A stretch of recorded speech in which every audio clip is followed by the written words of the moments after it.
আমাদেরকে বলছে যে তারিখ জি আসবে এখানে, এই কারণে আমাদেরকে 4 তারিখ থেকে উঠে দিছে। আজকে 10 তারিখ, আমরা আজকে বসছি। মাত্র 24 ঘন্টার তফাতে আসলে চট্টগ্রাম নগরীতে যে সকল ফুটপাতগুলো আছে সেগুলো কিন্তু এভাবেই দখল হয়ে যায় এবং একেবারেই লোক দেখানো একটি কাজ। 24 ঘন্টার কথা বলেছিলাম, গতকাল প্রধানমন্ত্রী তারেক রহমান তিনি চট্টগ্রামে সফর করে ঢাকার উদ্দেশ্যে ফিরেছেন এবং ঠিক 24 ঘন্টার কথা বলেছিলাম আপনাদের, এবং আজকে যে চিত্র সেটিও আসলে একেবারে ভিন্ন। অর্থাৎ যেটি দেখছিলাম যে গত দুদিন ধরে যেখানে একেবারেই পথচারীদের জন্য উন্মুক্ত ছিল, সেই জায়গাটি আজকে আবারও আমরা যতটুকু দেখছি যে বিভিন্ন ধরনের হকার তারা তাদের যে দোকানপাট সেগুলো কিন্তু আবার আগের জায়গায় বসিয়ে দিয়েছেন। অর্থাৎ বলা যায় যে এই যে গত দুদিন ধরে এই যে ফুটপাত উচ্ছেদ কিংবা পথচারীদের জন্য উন্মুক্ত একটি জায়গা, এটি একেবারেই লোক দেখানো একটি কাজ বলা যায়। এখানে যে চিত্র দেখতে পাচ্ছি ঠিক এখন দুপুর, অর্থাৎ যতই বিকেল গড়িয়ে আসবে ততই আরও দোকানপাট এখানে বাড়তে থাকবে। অর্থাৎ গতকালকে প্রধানমন্ত্রী গিয়েছেন এবং ঠিক রাত পেরোতে না পেরোতেই এই যে চিত্র সেটি কিন্তু আবারও আমরা দেখতে পাচ্ছি যে ফুটপাতের যে দোকানপাট সেগুলো কিন্তু আবারও এইভাবে আগের জায়গায় চলে এসছে।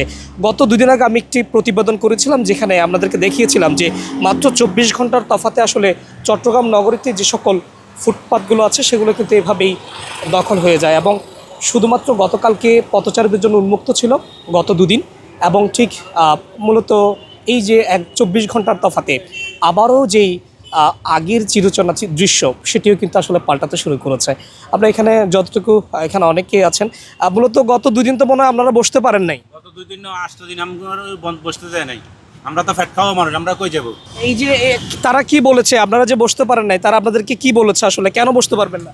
আমাদেরকে বলছে যে তারিখ জি আসবে এখানে, এই কারণে আমাদেরকে 4 তারিখ থেকে উঠে দিছে। আজকে 10 তারিখ, আমরা আজকে বসছি। তা আমরা তো পেট খাওয়া মানুষ, আমরা গরিব মানুষ। আমার যদি সামর্থ্য থাকতো আমি ফুটপাতে আসতাম না। তারা কি আপনাদেরকে সমাধান করে, মানে আপনাদেরকে কি বলে দিয়েছে কিনা যে আপনারা তারপরের দিন থেকে বসতে পারবেন বা সমস্যা? আমাদেরকে কিছু বলে না, আমাদেরকে বলছে তারিখ জি আসা পর্যন্ত আমরা বসতে পারবো না। কথা কি বুঝছেন? এরপর বসতে পারবেন না, এরপরে বসতে পারবো, ওরা আমাদেরকে বলে না, আমরা নিজেরাই বসছি। আমরা তো পেটের দায়ে বসছি, আমাদের তো পেট আছে, বাল বাচ্চা আছে, মা বাবা আছে, আমরা এটা করে ফ্যামিলি চলতে আছে। এখন আমরা যদি উঠে আমরা কই যাবো? আমাদেরকে তো সরকার দেখতে হবে, মেয়র সাহেব তো আমাদেরকে দেখতে হবে। মেয়র সাহেব যদি আমাদেরকে না দেখে আমরা কই যাবো? আমরা তো ওই যে সাইডে জায়গা আছে, আমরা এক টাইম দোকানদারি করি, আমরা বিকেলের তাই রাত 10টা পর্যন্ত দোকানদারি করি, আমরা কোনো দিনে দোকানদারি করি না।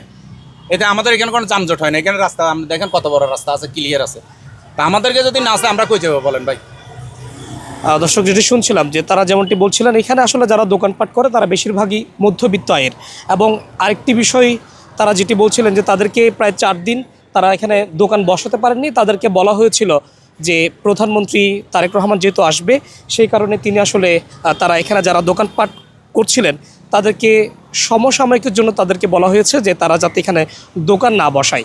ফলে এই যে বলা হচ্ছিল যে এখানে একেবারে পথচারীদের জন্য উন্মুক্ত, গত দুদিন ধরে যেই দৃশ্য দেখা গিয়েছিল যে চট্টগ্রামের যে কাজীরদেরী মোড় এটি একেবারেই পথচারীদের জন্য উন্মুক্ত ছিল, তবে সেটি আবারও আগের যে চিরচেনা দৃশ্য সেটি কিন্তু ফিরে এসেছে। তবে এখানে যারা দোকানদার যারা কিংবা হকার যারা রয়েছেন তাদের সাথে কথা বলছিলাম, তারা যেমনটি বলছিলেন যে তাদেরকেও আসলে তাদের সংসার চালাতে হয়, তাদেরও বেশ কিছু বিধিনিষেধ থাকে, তাদেরও আসলে বাধ্যবাধকতা নিয়ে আসলে তারা এখানে দোকান করছেন। এখানে বেশ কয়েকটি ফুটপাতের যেই দোকান সেগুলো কিন্তু এখানে এখনও আছে, এবং এগুলো যতই বিকেল গড়াবে ততই আসলে এগুলো আবারও ফুটপাতে ফিরে যাবে। অর্থাৎ এই যে চিরচেনা দৃশ্য গত যেটি দুদিন আগে আপনাদেরকে দেখিয়েছিলাম যে ফুটপাতগুলো আসলে এভাবেই লোক দেখানোভাবে আসলে উচ্ছেদ করা হচ্ছে, যেটা আবারও কিছুদিন পর বা 24 ঘন্টার তফাতে আবারও দখল হয়ে যায়। তো এই ছিল আমার কাছে চট্টগ্রামের কাজীরদেরী ফুটপাত থেকে, সঙ্গে ছিলাম সাজ্জাদ হোসাইন।